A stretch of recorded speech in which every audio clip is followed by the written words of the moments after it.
do Brasil é o nosso assunto. Vamos trazer esse Flamengo também para a disputa. Eu achei a sacada da Supercopa legal. Tem vários países. No Brasil, a gente também passou a ter nos últimos anos. Temos aí os momentos dos dois. A pergunta é, momentos diferentes. São 4 jogos e os dois estão invictos. 2 vitórias do Palmeiras, 2 empates, nenhuma derrota, 3 vitórias do Flamengo, 1 empate e nenhuma derrota, o aproveitamento está na tela. O que muda muito é a questão ofensiva. O Palmeiras fez 4 gols, enquanto o Flamengo marcou 10. Gols sofridos 1-1. Eu faço... E o Flamengo, ele troca de técnico constantemente, são no mínimo 2 técnicos por ano, mas é um dos times mais brilhantes das últimas décadas no futebol brasileiro também. Então, quando a gente for lembrar de recurso técnico nesse recorte de tempo, a gente vai falar, talvez antes de qualquer outro, do Flamengo de 2019 para cá, desses 4 atacantes que a Mari falou, que são absolutamente brilhantes e históricos dentro do nosso futebol. Então, é uma corrida entre a consistência versus o recurso técnico infinito dentro do nosso universo aqui de futebol brasileiro. Então, assim, é a empolgação do rubro-negro com esses jogadores e com um técnico muito bom que chegou e essa expectativa sobre o que será que vai virar o Flamengo do Vitor Pereira versus a confiança do palmeirense no Abel Ferreira, um pouco desconfiado com o desequilíbrio do elenco com as últimas saídas. Então, são retas com caminhos opostos. Eu acho uma Supercopa muito parelha por esse sentido. É evidente que o Flamengo é mais time no papel do que o Palmeiras, mas esse Palmeiras do Abel Ferreira, especialmente nesse tipo de duelo, eu acho muito difícil de você desacreditar. Então, para mim, tá muito pau a pau. Sinto, evidentemente, o rubro-negro mais entusiasmado com a temporada do que o palmeirense. Mas esse Palmeiras, para perder jogo, é difícil. Para ganhar do Palmeiras, são poucos times que ganham do Palmeiras. No ano passado, eu me lembro que qualquer jogo que envolvesse Flamengo e Palmeiras, a linha geral dos analistas era, do ponto de vista de elenco, o elenco é mais robusto do Flamengo, mas no mano a mano, era muito difícil alguém colocar favoritismo para A ou B. O fato das saídas de Scarpa e Danilo coloca o Flamengo como favorito na Supercopa ou não? Se coloca, é muito pouco para mim. Assim, durante a semana eu falei 50-50 e o André falou, discordo de você, 52-48. Então, eu acho que está nessa margem de erro aí. Se alguém tem alguma vantagem, é o Flamengo por esse poderio técnico. Mas eu acho que o Palmeiras pode compensar de outras maneiras. Então, hoje eu vou de 51-49, ponto, para o Flamengo. Aparentemente, o Flamengo se preparou melhor para a ausência, por exemplo, do João, né, Gomes. Então, assim, trouxe o Gerson, que também não precisa mais se provar nada, né? Agora, nesse começo de temporada, ficou muito claro que o Vitor Pereira tem que encontrar uma solução para essa lateral, que até então a gente não levantava nenhuma suspeita que por ali poderia ser um caminho para o Flamengo sofrer alguma questão, né? Mas ainda assim, eu acho que quando a gente fala de elenco e também de uma individualidade de jogadores, o Flamengo tem jogadores, assim, né, consagrados lá fora, que já ganharam muita coisa. Então, acho que de qualidade técnica... Não, é absurdo, é absurdo. Mas o coletivo e o trabalho do Palmeiras que faz ser 50-50. E uma coisa que pesa muito, eu acho, estamos falando de um elenco acostumado a isso. Acostumado a competir e acostumado a vencer. A vencer e também a vencer adversidades. O time do Palmeiras já venceu adversidades, sejam elas um elenco muito forte ou uma desvantagem numérica com expulsões, como foi o caso... Ou reverter um placar em final, como o Campeonato Paulista do ano passado. Exatamente.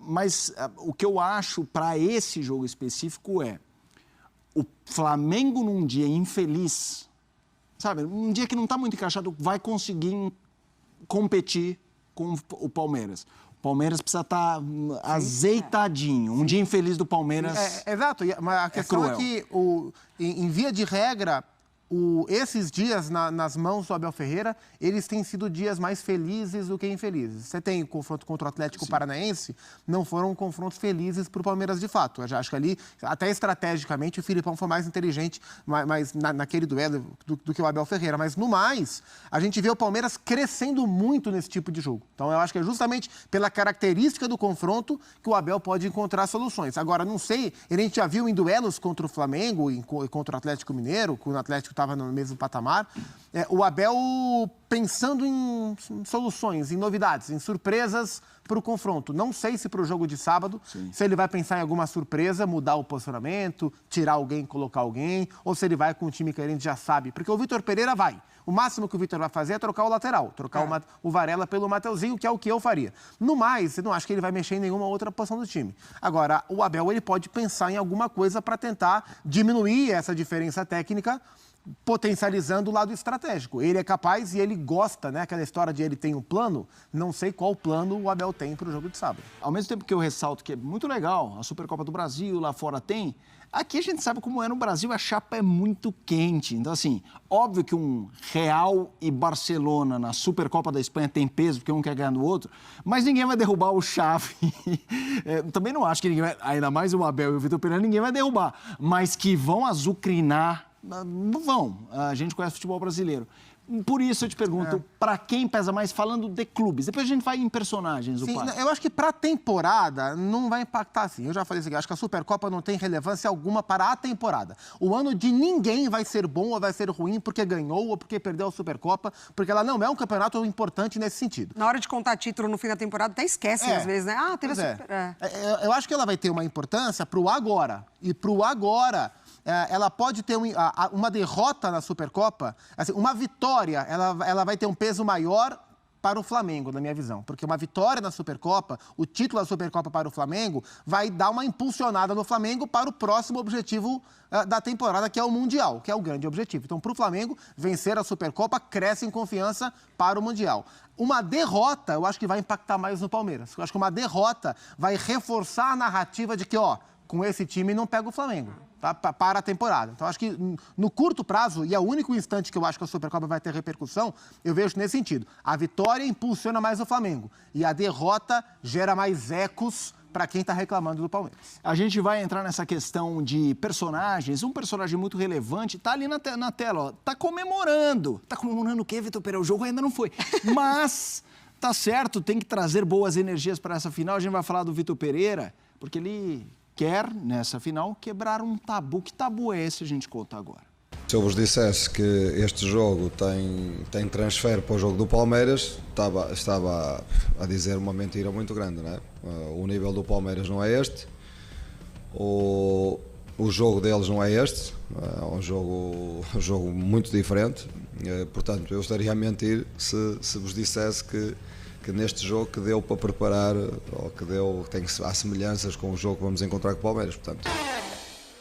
É isso, nós vamos colocar agora alguns números na sua tela, aí no nosso telão, retrospecto do Vitor Pereira contra o Palmeiras, 3 jogos, nenhuma vitória, nenhum empate, 3 derrotas, um aproveitamento de 0%, 1 gol marcado, 6 gols sofridos, números pelo Corinthians, óbvio, ele ainda não enfrentou o Palmeiras.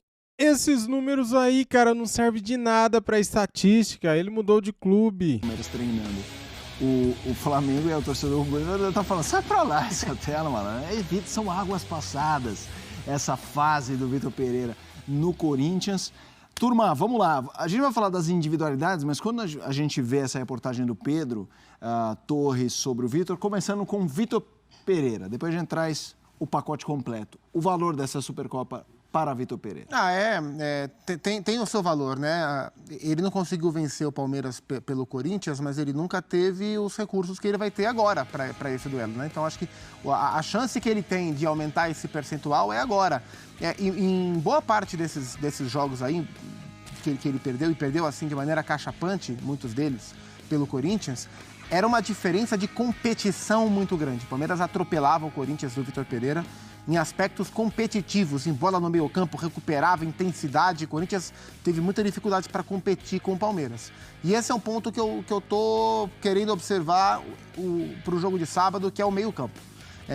O Flamengo está com um novo meio-campo, um novo em termos de desenho em relação à última temporada, e com a adição, com o retorno do Gerson, no lugar do João Gomes na formação original. E se o Flamengo não tiver, em termos de intensidade, de competição, ligado no meio-campo, mesmo o Palmeiras tendo o meio-campo alterado com as saídas, o jogo pode se resolver aí a favor do Palmeiras, porque eu não tenho nenhuma dúvida que o Abel Ferreira vai tentar ganhar o jogo na competição.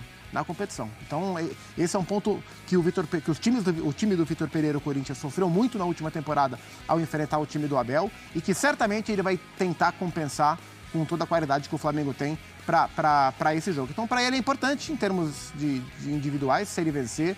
Ele vence a primeira sobre o Abel, ele mostra que ele está encontrando um caminho para um time onde não se espera menos que títulos e jogar bem, porque só ser campeão não basta para o Flamengo, tá aí o Dorival que eu diga, ganhou 2 e tchau.